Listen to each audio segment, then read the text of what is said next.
State level খেলেছে। আমরা চাই আমাদের বরাকের খেলোয়াড়রা আগামীতে শুধু স্টেট 6টি দলের প্রতিটি খেলোয়াড় এবং কর্মরায় আমরা খেলা উপভোগ করি। কারণ ক্রিকেট সবাই জানে ওটা জেন্টলম্যান গেম, তাই ক্রিকেটের মাধ্যমে আমরা ক্রিকেটকে আরও এগিয়ে নিতে চাই। এই আমাদের অনুভূতি।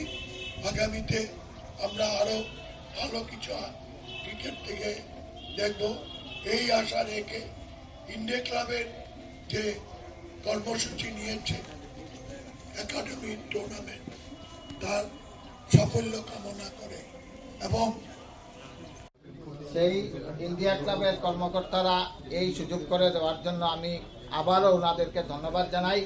এবং আমার আজকে একটা দাবি থাকবে ইন্ডিয়া ক্লাব কর্তৃপক্ষের কাছে যে আগে প্রত্যেক বছর যাতে এইরকম একটা একাডেমির খেলোয়াড়দেরকে নিয়ে একটা টুর্নামেন্ট হয়। কারণ একাডেমির ছাত্ররা খেলার সুযোগ পায় না, তাদের খেলার পারফরমেন্সটা আমরা দেখতে পাই না। তাই এই অনুরোধটুকু নিয়ে আজকের শুভ মুহূর্তে আমি ইন্ডিয়া ক্লাবের এই টুর্নামেন্টের শ্রীবৃদ্ধি কামনা করে আমার মঞ্চে উপদেষ্ট আমার গুরুজনরা, আমি আর সময় নষ্ট করতে চাই না ইন্ট্রোডাকশন করে। এবং সবচেয়ে গুরুত্বপূর্ণ হচ্ছে আমার আদরের ক্রিকেটাররা, কারণ আমি নিজেই প্লেয়ার ছিলাম এবং আমি এদের সঙ্গে এসে খেলি। কাজেই এখানে আমার ইমোশনটা খুব বেশি। যদিও আমরা এটা আন্ডার-19 টুর্নামেন্ট করছি, কিন্তু আপনারা দেখবেন ওই যে অভিজয়, অন্তত বোধ 9 বছর বয়স, আমাদের এখানে 9 বছর 10 বছরও আছে। তাদের আমরা গ্রুমিং করার জন্যই এই টুর্নামেন্টটা করছি। আর তার আগে আমি ভুলে যাবো এর জন্য আগে বলছি, জিএসএ জেনারেল সেক্রেটারি বলেছেন যে প্রত্যেক বছর এটা করবো। আমরা অলরেডি সাংবাদিক সম্মেলনে বলেছি যে এইটা করার পর থেকে নেক্সট ইয়ার থেকে আমরা এটা করে নেব। আর আমরা আমাদের বিএসএর সাহায্য দরকার, কারণ club is as good as is parents body. তো প্যারেন্টস বডির ইয়ে পেলে আমরা নিশ্চয় করে যাবো। আমাদের মাঠ আছে, আমরা চাই যে প্লেয়াররা এখান থেকে উঠে আসুক, কারণ শিলচরে লোকাল প্লেয়ারের খুব আকাল। আমাদের বাইরে থেকে প্লেয়ার এনে খেলাতে হয়, যেটা আগে ছিল না। কাজেই আমরা চাইছি যে একাডেমি থেকে রিজার্ভ বেঞ্চটা তৈরি হোক, সাপ্লাই লাইনটা হোক, যাতে আরও একাডেমি হয়। আমি চাইবো BSA, India club, town club, United club সবাই যাতে সেই পথে অনুসরণ করে, যাতে আমাদের ক্রিকেটারদের সাপ্লাই লাইনটা অসুবিধা না হয়। যেহেতু আমি ইন্ডিয়া ক্লাবের সেক্রেটারি, অল্প ইন্ডিয়া ক্লাবের কথা বলতে হয়। বাবুদা বলেছেন, আমাদের জেনারেল সেক্রেটারি বলেছেন যে ইন্ডিয়া ক্লাবের ইতিহাস 100 বলেছেন দিয়েছেন 125 বছর। তো 125 বছরে কিন্তু India club pioneer of sports আর মাস এহেড অফ মানে সিদ্ধান্ত দিয়েছে। কাজেই ইন্ডিয়া ক্লাবটা আমার কাছে বিশ্বের মতো আর কি, যে বিশ্ব যেরকম ইয়ের মানে ইয়ের প্রতি অনেক অনুগত দেখিয়েছেন, আমরা সিমিলারলি সিনিয়র হলে আমরা ডিএসএ আমাদের প্যারেন্ট বলি, সবসময় আমরা ডিএসএ কে অনুসরণ করে চলি এবং ডিএসএ কথাবার্তায় আমরা কাজকর্ম করি যাতে স্পোর্টস উন্নতি হয়।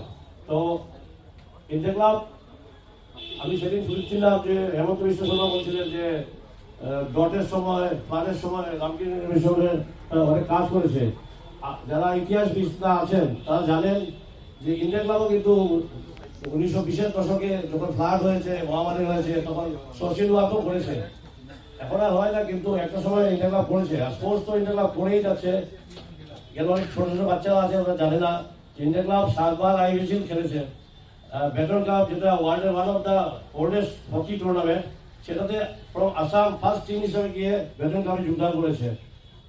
বর্তমান ছবি তো 56-এ ইন্ডিয়া ক্লাব রানার্স হয়েছে, যেটা শিলচরের কোনো টিম হয়নি। আর ইন্ডিয়া ক্লাবের ইতিহাসটা in one go you can't say. এর জন্য এটা অনেক দরকার, বেশি সময়, কিন্তু এই সময় নেই। আমি এখন বলবো খেলোয়াড়দের যে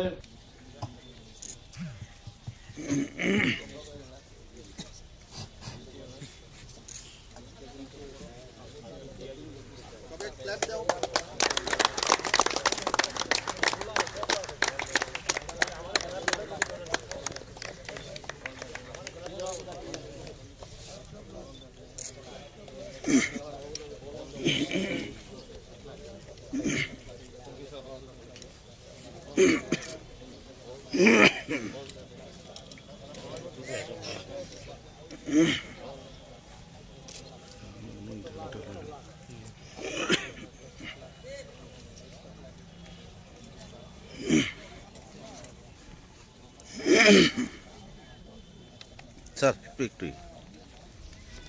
আজকের দিনের অনুভূতিটা কিরকম, এই প্রতিযোগিতায় অনুভূতিটা কিরকম? আজকে একটা অনুভূতি বলতে গেলে খুব ভালো লাগছে। আজকে ক্লাইমেটটা খুব ভালো। আজকে ওরা India club versus Lakshmipur club, ওরা দুজন খেলবে আজকে।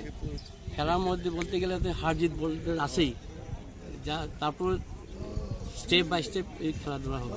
এই প্রতিযোগিতাটা ক্রিকেটের উন্নয়নে কেমন সাড়া ফেলবে বলে মনে হয়? এই প্রতিযোগিতাটা মানে কেমন সাড়া পড়বে? ভালোই পড়বে খেলাটা। না, এটাতে যারা খেলছে এটার মধ্যে দেখা যাবে